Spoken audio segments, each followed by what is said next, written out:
You won't find anyone quicker to criticize Magic the Gathering than me, and chief among my long list of incredibly valid and handsome complaints is the seismic shift in the game's design philosophy to becoming a commander-first product. Now, before you give me your actuallys in the comments, let me clarify that this is more of a personal beef that I have with what I feel is splitting your game's player base than anything in particular about Wizards or Magic. One of the biggest fears I have with our small, beloved hobby is that introducing alternate formats into the game is going to drive a wedge between our already limited player base, and will hurt the game in the long run, as one of the formats will ultimately prove to be more profitable than the other and necessarily demand the most attention. It's possible that Speed Duel, both paper and Duel Links, and Time Wizard events have already assuaged that fear, but it's clear that both are designed to be subservient products. This is one of the reasons that I think Rush Duels have not yet been brought over to the West as a standalone product, and not just a feature of Duel Links.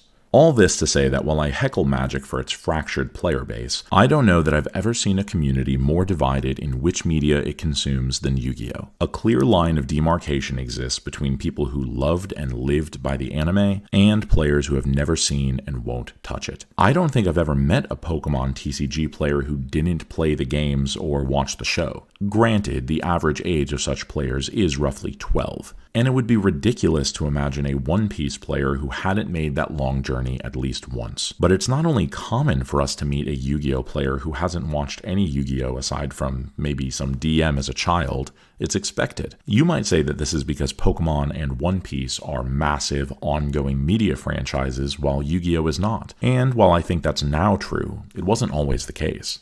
There has now been a drought of Yu-Gi-Oh anime for nearly 5 years. Yu-Gi-Oh! Reigns, considered by many the best main series anime, ended in 2019. And while Yu-Gi-Oh! 7s would get dubbed and introduced to English-speaking audiences through channels like Disney XD and Hulu, again that line in the sand exists. Yu-Gi-Oh! 7s and Yu-Gi-Oh! Go Rush are not Yu-Gi-Oh! Animes. They're Rush Duel animes. And it's hard to find any crossover appeal with the TCG audience. Something they were able to do extremely well in Yu-Gi-Oh! Reigns. I'm also not saying that there's anything wrong with Rush Duels or 7s or Go Rush for that matter. I've played enough Rush Duel in Duel Links to comfortably claim that I think it's fun, albeit for a totally different reason than the TCG. And I would write a strongly worded letter to Konami to advocate for adopting the Rush Duel card format in the TCG. While I'm not 7's greatest defender, I've watched a few episodes subbed and I don't find anything offensive about it. But it isn't Yu-Gi-Oh! For so many in our community, myself included, the anime is Yu-Gi-Oh! Whether it be from childhood nostalgia or simply seeing the cards that we play brought to life on the screen, Yu-Gi-Oh! As a franchise has enough consistent attributes to form a continuity across series. Zexal or Vrains, 5Ds or GX, from the hair to the stare, we know what makes a Yu-Gi-Oh! Anime.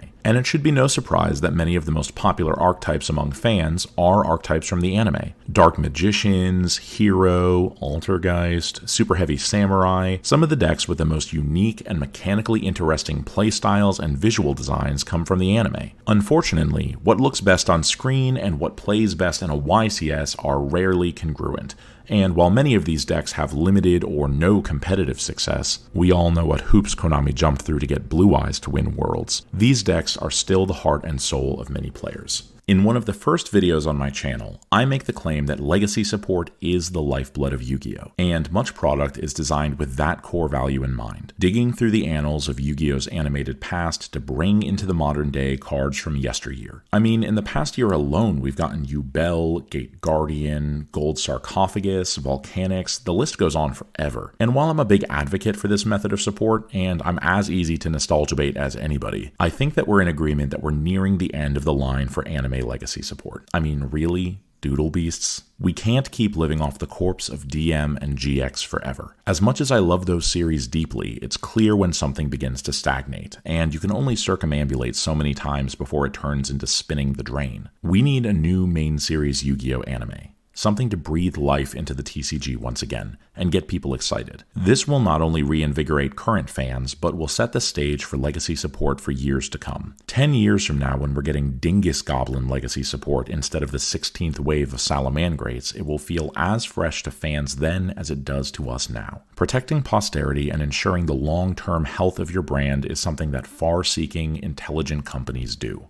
There are a few hurdles that must be jumped when discussing the potential for a new main series anime. Typically, new Yu-Gi-Oh! TCG animes coincide with the release of a new Master Rule and a new summoning mechanic, synchros in 5Ds, pendulums in Arc 5, etc. And while there's much in the Yu-Gi-Oh! Community that we don't agree on, I think most of us are in consensus that we don't need a new summoning mechanic. While a new mechanic would make introducing a new series easy and expand the design space, I don't know that there's room in the game for a new summoning mechanic, especially when the mechanics we already have are getting watered down and diluted as is. Synchro monsters that don't require tuners, fusion monsters that fusion summon themselves with materials from Grave, etc. Yu-Gi-Oh! Isn't in a space for a new summoning mechanic. I personally think that this is an opportunity to create a Yu-Gi-Oh! Anime that doesn't need to lean on a new summoning mechanic to push the show, maybe using those resources to instead focus on characters or a more cohesive plot. I don't think that this is likely. Much of the reason they've shifted to rush duels in the first place is out of this idea of simplifying the game. So adding an additional layer of complexity or continuing with more of the same just doesn't make sense.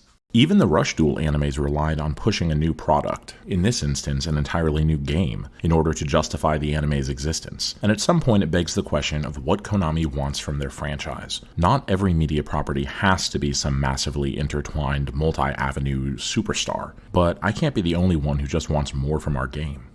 Obviously, the new Series 7 and Go Rush have taken much of the attention in the anime space over the past handful of years, and with Go Rush still in production, it seems like the ship has sailed on a new main series anime. There is one more possible route to a Yu-Gi-Oh! Anime that is worth discussing. In February of this year, Konami released a short video titled Yu-Gi-Oh! The Chronicles, which featured short animated sequences of various archetypes from Melfi's to Sky Striker, and basically fulfilled what many in the player base have been asking for a long time. Instead of a main series anime about playing Yu-Gi-Oh!, just give us an anime about the cards themselves. People have been discussing the potential of archetypes like World Legacy or Branded for years, and seeing something like this manifested got a lot of people's hopes up. I'm a little more pessimistic than many, and I don't believe this is going to translate into a full-on animated series, and certainly not something that is concurrent alongside set releases. I think we're a long ways off from the Snake Eyes Diabellstar anime releasing alongside core set launches, but it is something to be hopeful about.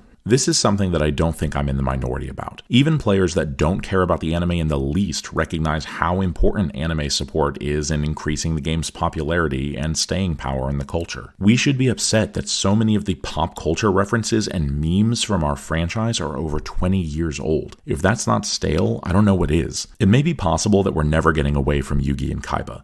It may be that that's what many of us would prefer. All I'm trying to say is that if we don't want to be making screw the rules I have money jokes a decade from now, we're going to need new energy put into the space. And I think that an exciting new anime could come around and be a major player in doing just that. I hope you guys enjoyed the video.